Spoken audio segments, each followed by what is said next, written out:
Hari Om. And next mantra 29 is Jiva and Guna. And we come to the point when we start talking about the Guna term. Raju Bado Yatha Shyena Katopya Krishyate Punach Guna Bada Shtasa Jiva Pranapanena Karshati.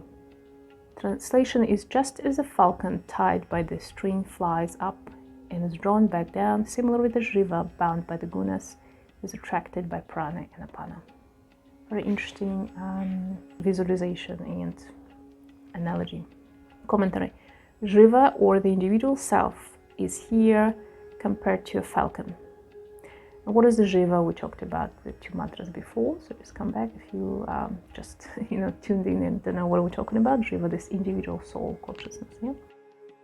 Just as the falcon is bound by the string, so the Jiva is bound by the Gunas, or attributes of Prakriti, which govern every aspect of life. And usually we talk about these Gunas, it's described here below. These Gunas, 3 main points of existence. It's Trinity. In our religion, in, for example, Christianity, it's explained as a Trinity. In yoga science, some maybe Buddhism or Hinduism, we have these 3 deities or 3 Gunas, 3 actions. Yeah, let's have a look. What are they? 3 aspects of life. Prakriti has 3 attributes or qualities: Sattva, balance; Rajas, activity; and Tamas, stability. So one of these Jiva, Sattva, is constant, make sure that everything balanced out. So if we have negative, we're going to have positive. If the energy is dissipating, some energy going to come. If you're cooling down something somewhere, it's something going to warm up, this kind of stuff. Rajas, activity, so you can keep going. And Tamas, something that keep everything stable. Yeah. Sometimes Tamas might be considered to be like a negative, not good, but we need stability as well to perceive in this. We cannot be constantly activity. As I say, everything has to be balanced out, and the balanced out is Sattva responsible for that. In science, these 3 attributes represent vibration, motion, and inertia. Very important physical process. 3 Gunas interact with the pranas on the physical, subtle, and causal dimensions. This interaction causes the consciousness to experience dissipation, concentration, peace or anxiety, heaviness or lightness, and other physical, mental, emotional, and psychic states. Due to the interaction of the Gunas, the consciousness becomes dispersed and cannot remain steady and one-pointed. So although we need these Gunas to exist, in the same time it says that's the one that keeps us this, yearning for balanced for the yoga practice. This situation is described in the mantra, but using the image of falcon representing the individual soul, which is tied down by the strings of the Guna.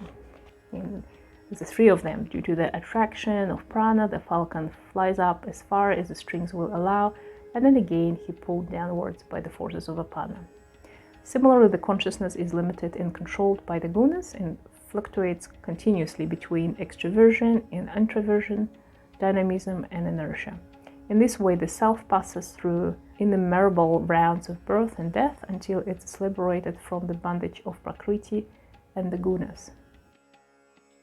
Very detailed description. I don't know if I'll have to comment on that, how it's actually happening with analogy to the falcon. Yeah? The Yoga Sutras states that the self or consciousness become free from the influence of Prakriti, its attributes, the Gunas, and the pranas by passing through the different phases of evolution. The consciousness is said to be liberated when this influence ceases to have any hold over it. And that's basically the liberation process. Or some people think it's kind of like this Nirvana thing. When you go into the Nirvana is one of the stages, and the full liberation will come when you fully unbounded from Gunas. And as long as we're concerned living on this planet, it's very hard to do. The moment you liberate it here, this kind of like your soul, Jiva, is ready to go further. There's no more point of existence here. Many scriptures describes that the presence on this planet of Jivas is the point to, you pulled in all these 3 different directions by these Gunas. Although they maintain us and they're beautiful, at the same time they stop us or delay us from getting higher. And that's the point to reincarnation in this world today. And it's not understanding that something that's bad happening on this planet, we shouldn't stop doing this. It's just showing you that it exists because of that. Yeah, it doesn't mean it's good. It's not justify any not very positive actions in your opinion, but it's just showing you that there's still different types of jivas arriving, and they are in different state of evolution, let's say, of your spiritual growth. And often we come from different levels, and that's when misunderstanding comes in. So, and it's a very fundamental and important understanding of community, society, people, because all these studies, it's interesting to research, they're all showing that every part of people, every part of it, doesn't matter your region, where you are on the planet, who you are. Every community group will have, similar with the animals, will have this, there's a percentage of souls that tend to do one and percentage of souls to do another. Ones who not agree, who anarchist, other ones who want to control everything, and other ones who just want to do nothing. It's a very rough estimate. Like, there will be specific roles, and if you read some studies, psychology or psychiatry studies about that. And it's very much explained for me clear through this different stages of the jivas. And they kind of more or less dispersed around the planet, and maybe in some places we have more spiritually aware people, and some planet less, but in general it's all the same. And another thing is through the times as well, people saying right now there's a more spiritually aware people appearing on this planet. I'm not sure, maybe it's just more people right now, and also we're more aware of who is what doing because we have social media and internet and this kind of connection. It's hard to tell what was happening like 1,000 years ago. And actually in a deep past, maybe there was even more enlightened people right now. How do we know?